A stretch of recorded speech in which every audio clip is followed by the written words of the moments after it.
네, 안녕하세요. FX 컨설팅 한상원입니다. 제가 두 번째 웨비나를 진행하게 되는데, 첫 번째는 SAP 이런 기능도 있다를 진행했었고요. 오늘은 나스 이런 기능도 있다를 진행하겠습니다. 나스는 지금 기업뿐만 아니라 개인도 사용할 만큼 많이 보급이 되어 있는데, 기업에서는 하나 이상씩은 가지고 계실 겁니다. 오늘은 단순 스토리지 기능뿐만 아니라 그 나스에 포함된 유용한 기능들을 살펴보도록 하겠습니다. 네, 우선 스토리지 종류부터 좀 간단하게 설명을 드리겠습니다. 보이시나? 네. 스토리지 종류에는 다스, 나스, 센 이렇게 세 가지 종류가 있는데요. 일단 다스는 다이렉트 어태치 스토리지로 다이렉트, 말 그대로 스토리지를 다이렉트로 연결해서 사용하는 것입니다. 간단하게 설명드리면 외장 하드 같은 가장 간단하고 비용도 적게 들고, 근데 문제점은 다이렉트로 연결을 해서 쓰다 보니까 여러 사용자를 공유하면서 사용하기는 힘듭니다. 저희가 가장 많이 사용하는 나스인데요. 나스는 네트워크 어태치드 스토리지입니다.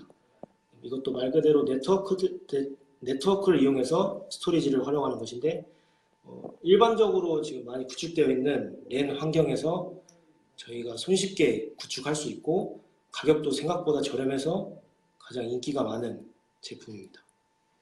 단점으로는 아무래도 네트워크를 이용하다 보니까 트래픽이 대역폭이 적거나 트래픽이 많을 때에는 좀 액세스 속도가 조금 떨어지거나 그렇기 때문에 네트워크 환경에 좀 영향을 받습니다. 마지막으로 센 스토리지인데요. 스토리지는 광 케이블을 이용한다는 특징이 있습니다. 그렇기 때문에 일단 기본적으로 가격이 비싸고 또 별도의 광 스위치가 필요합니다.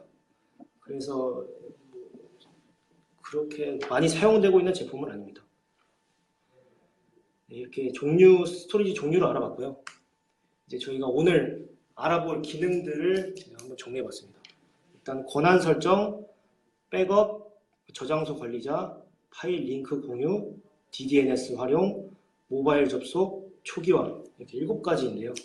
제가 하나하나씩 실습으로 보여드리겠습니다.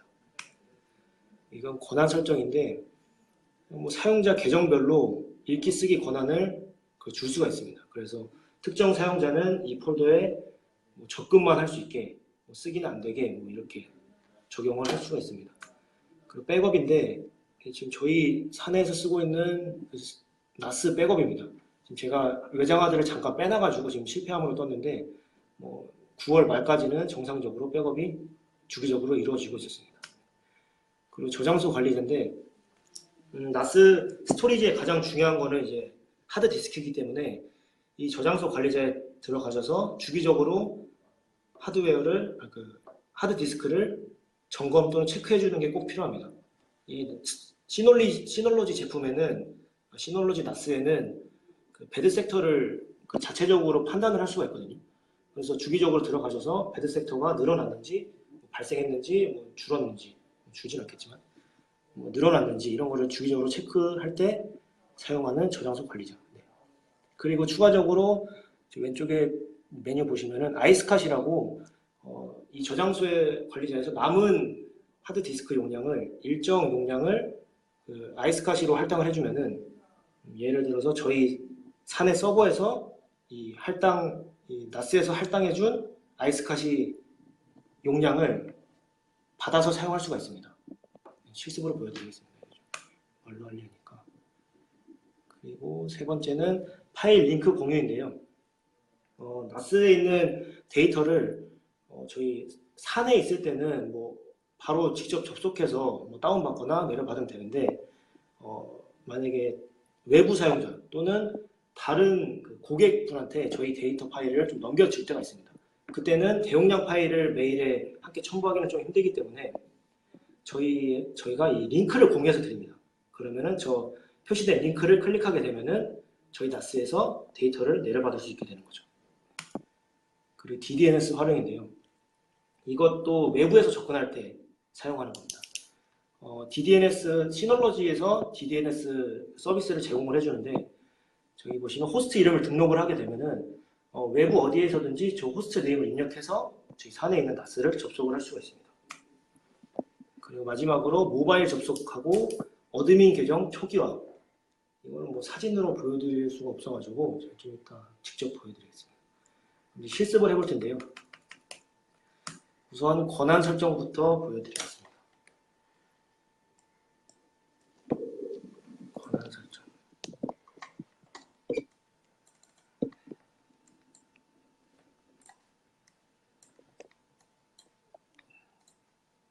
일단 제 아이디를 검색을 한번 해보겠습니다. 제 아이디가 있죠. 지금 제 아이디의 권한은 넷 백업, 그리고 테크, 그리고 웹하드 이 세 개의 폴더에만 읽기 쓰기 권한을 줬습니다. 제가 한번 NAS에 접속을 해보겠습니다.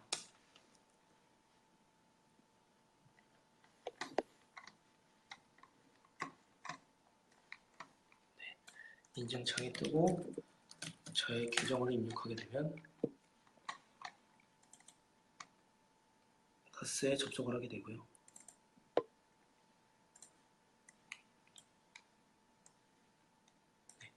지금 모든 폴더가 보이는데 제가 인증 권한을 줬던 테크 폴더 접근 가능하죠. 근데 권한을 안 줬던 테스트 폴더에서는 권한을 다시 묻게 됩니다. 제가 여기에 어드민 계정을 입력하게 되면 뭐 접속이 가능하겠지만 뭐 일반 사용자들은 어드민 계정을 모르면 들어갈 수가 없죠. 그리고 추가적으로 권한이 없는 사용자들에게 이 하이 폴더, 나머지 권한이 없는 폴더들을 안 보이게 또 지금 설정을 할 수가 있습니다. 지금 저는 그냥 일단 보여주긴 하되 접속이 안 되게끔 그렇게만 설정을 해둔 거고요. 네, 이 기능을 활용하면은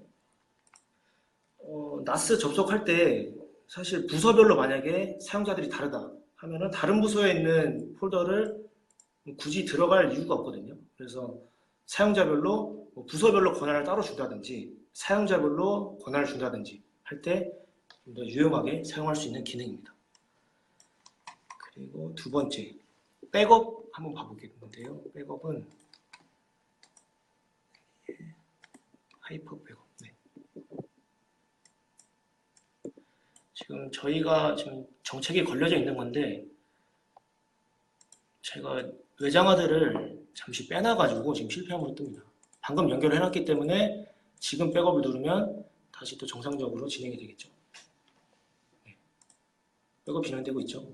시간 관계상 취소를 하겠습니다. 그래서 백업된 이력을 볼 수가 있는데 취소 중이네요. 백업된 이력. 백업 탐색기로 돼 있죠.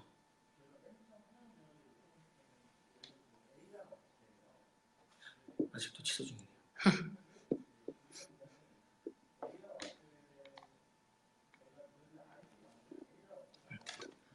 백업 탐색기를 보게 되면 그동안 저희가 백업을 해놨던 파일들이 보이죠. 저희들은 용량이 풀 백업을 하긴 좀 그래서 용량이 너무 많아서 저희가 꼭 필요한 이 두 개의 폴더만 백업을 했었습니다. 이 폴더별로 보이게 되죠. 좀 더 깊이 들어가 볼까요? 네. 여기에 내용물들이 있고요. 폴더별로 탐색기처럼 그 백업된 내용들을 볼 수가 있습니다. 주기적으로 NAS도 스토리지긴 하지만 이 NAS에 있는 데이터가 또 날아가면은 그것도 큰일이거든요. 그래서 NAS에 있는 파일들을 한 번 더 백업해 주는 것도 중요합니다. 세 번째는 저장소 관리자인데요. 저장소 관리자는 아까 말씀드린 하드디스크를 주로 저희 확인할 때 많이 보는 그 메뉴 창입니다. 일단 저희 볼륨은 레이드 5로 잡혀져 있고요. 일단 레이드 잠깐 설명드리면 레이드는 레이드 5를 요즘 가장 많이 사용하시죠. 레이드 1이나 뭐 제로 같은 경우는 단순히 레이드 제로는 단순히 두 개 하드디스크를 붙여가지고 사용하는 거고 용량을 늘리기 위해서 단순히. 레이드 1 같은 경우는 미러 방식으로 하나에 있는 하드디스크가 다른 디스크에 똑같이 복제가 돼서 복제가 되는 방식이고요. 레이드 5는 페일티비트를 이용해가지고 만약에 디스크 3개가 있을 때 2개에다가 데이터 파일을 입력을 하고요. 나머지 하나에다가는 페일티비트를 입력을 하게 됩니다. 그래서 3개 중에 하나의 디스크가 나갔을 때 페일티비트를 이용해서 하나를 복구하게 되는 거죠. 그리고 지금 저희 하드디스크가 3개 꽂혀져 있는 걸 볼 수 있고요. 상태 정보. 이 상태 정보를 보게 되면 제가 아까 말씀드린 배드 섹터를 볼 수 있습니다. 불량 섹터가 나오죠. 저희는 모두 다 연계로 되어 있을 텐데요. 고객분들 거 확인해 보시면은 이게 배드 섹터가 몇 개 있는 경우가 있습니다. 근데 배드 섹터가 있다고 해서 당장 뭐 문제가 있는 건 아니고 그 배드 섹터로 인해서 언제든지 하드디스크가 불량이 날 수가 있다. 이런 걸 나타내는 거거든요. 그래서 이거는 주기적으로 만약에 배드 섹터가 발생했다면은 주기적으로 그 디스크를 좀 더 집중적으로 관리할 필요가 있습니다. 그리고 이거는 자체적으로 점검하실 때 사용하시면 되고요. 아까 말씀드린 아이스카시를 한번 생성해 보겠습니다.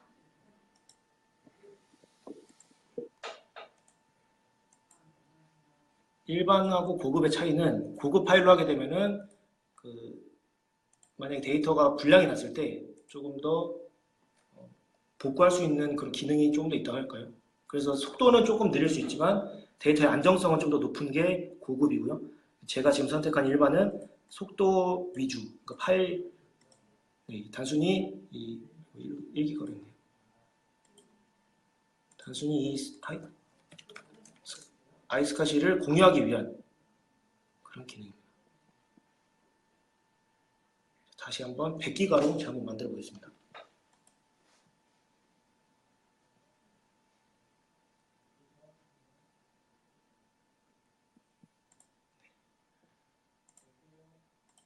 일반 100기가.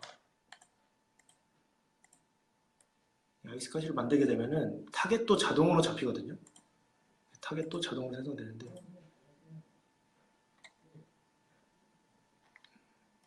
이건 제가 방금 전에 만든 거 같고 2번이 진짜겠네요.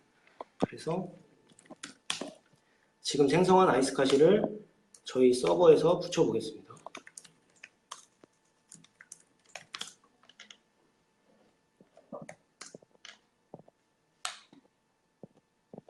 몇 분 지났습니까? 13분 지났습니다. 많이 남았네.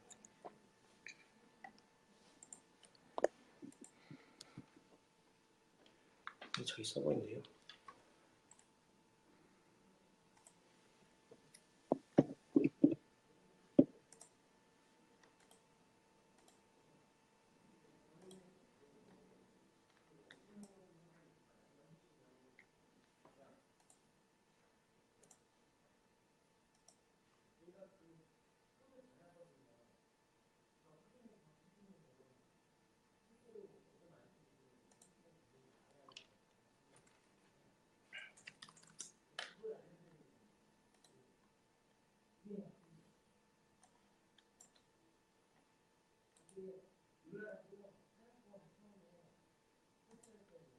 됐다.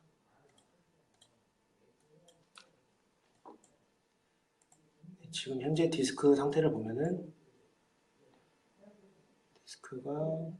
디스크는 하나고 볼륨이 CD로 나눠져 있죠.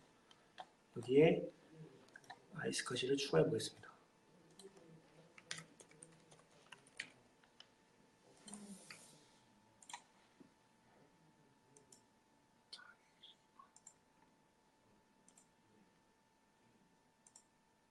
보이시죠? 100기가가 생겼습니다. 디스크를 초기화하고요. 디스크를 활성하게 되면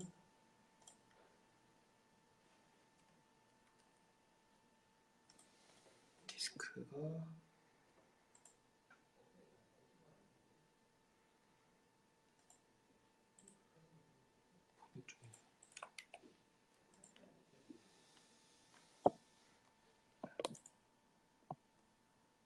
포맷 중이네요.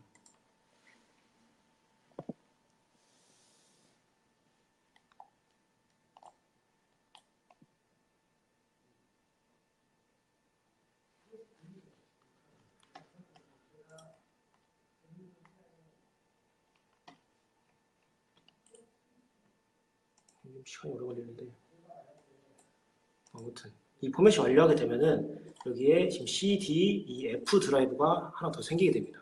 그래서 그 드라이브를 이용할 수 있게 되는 거죠. 혹시 서버에 뭐 저희는 지금 용량이 충분히 남아 있지만 좀 서버 용량이 부족할 때 그때 이제 아이스카시 이용해서 용량을 늘릴 수가 있습니다.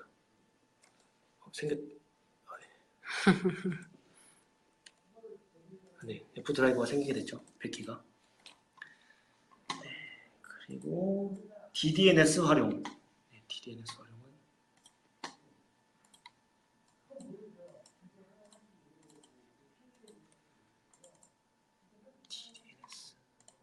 DDNS 외부 액세스. DDNS 지금 저희가 등록해 놓은 게 보이죠? 이게 fx.synology.me 이게 저희 NAS를 외부에서 접속할 때 사용하는 그 호스트 네임입니다. 그래서 이 기능을 저도 굉장히 많이 이용을 하게 되는데 제가 만약에 외근을 나갔을 때 필요한 파일이 제 노트북에 가지고 있지 않다. 그때 저희는 이 NAS를 외부에서 NAS를 접속을 해서 필요한 파일을 내려받게 되는 거죠. 이 기능은 정말 유용합니다. 보시면은 되게 간단합니다. DNS 지원 활성화 켜주시고요. 호스트네임 사용하시기 편할 호스트네임 입력하시면 됩니다. 저희는 좀 간단하게 FX로 입력을 했고요. 외부 네트워크는 자동으로 잡힐 겁니다. 혹시 자동으로 잡히지 않는다면 설정해 주시면 되고요. 저희 공인 IP이기 때문에 이런 걸 노출하면 안 되는데 그리고 마지막이 아니죠. 모바일 접속. 이것도 제가 자주 활용하진 않는데 많이 활용하고 계시는 분들을 제가 자주 들었습니다. 활용하는 방법은 핸드폰에서 그 어플리케이션이 따로 있습니다. 그래서 시널러지를 검색을 하게 되면 제일 위에 DS 파일이라는 게 보이죠? 저는 지금 설치를 해놨는데 저희 DS 파일을 들어가 보겠습니다. 그러면 저희 호스트네임 입력하고요. 계정 어드민에 그럼 어드민으로 접속해야 돼요? 그건 상관없습니다. 권한이 있는 사용자는 다 가능합니다. 접속을 하게 되면 네. 웹에서 볼 수 있는 똑같은 공유 폴더를 핸드폰에서 볼 수가 있죠. 이런 분들도 계셨어요. 제가 검색하다가 활용하시는 분들 검색하면서 좀 봤는데 음원 파일 같은 경우를 NAS에다 올려놓으시고 음악을 NAS에서 활용해서 들으시는 분들 그런 분들도 봤습니다. 그리고 마지막으로 초기화인데요. 이거는 뭐 화면으로 보실 건 없고 초기화 같은 경우는 두 가지가 있습니다. 시널러지 같은 경우는 초기화가 두 가지가 있는데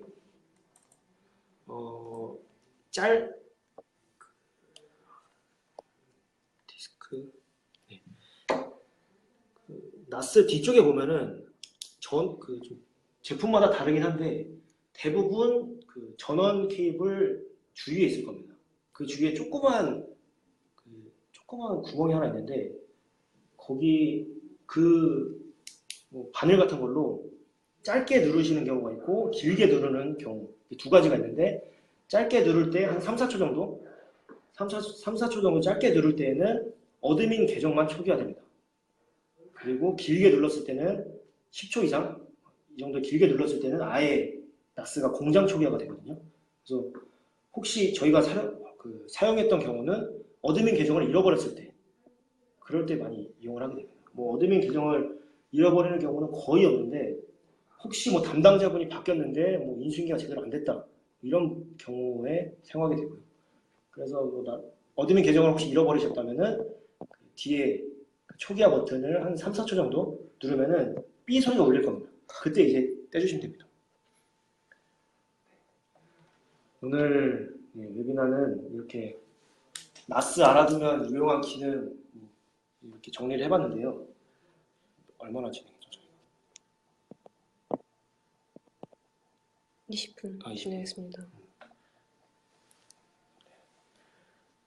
나스 해봤는데요. 일단 제가 이 그 웨비나를 준비하면서 좀 느꼈던 거는 하나하나 정리를 하다 보니까 나스가 굉장히 저는 단순한 제품이라고 생각을 하는데 기능들은 굉장히 유용하다고도 생각을 합니다. 그래서 지금 나스를 사용하고 계시는 고객님들이나 뭐 개인적으로 사용하시는 분들은 조금 더 단순한 스토리지로만 생각하지 마시고 한번 들어가셔서 이런저런 기능 살펴보시면은 유용한 기능 그리고 고객분들한테 맞는 기능 분명히 있을 겁니다. 그래서 이런 기능 참고하시고 이용하셨으면 좋겠습니다.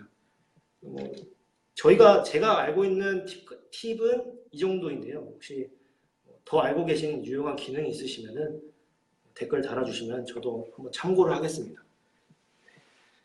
오늘 금요일인데 즐거운 마무리 하시고 즐거운 주말 보내시기 바랍니다. 네, 네, 웨비나 여기서 수고하셨습니다. 마치겠습니다.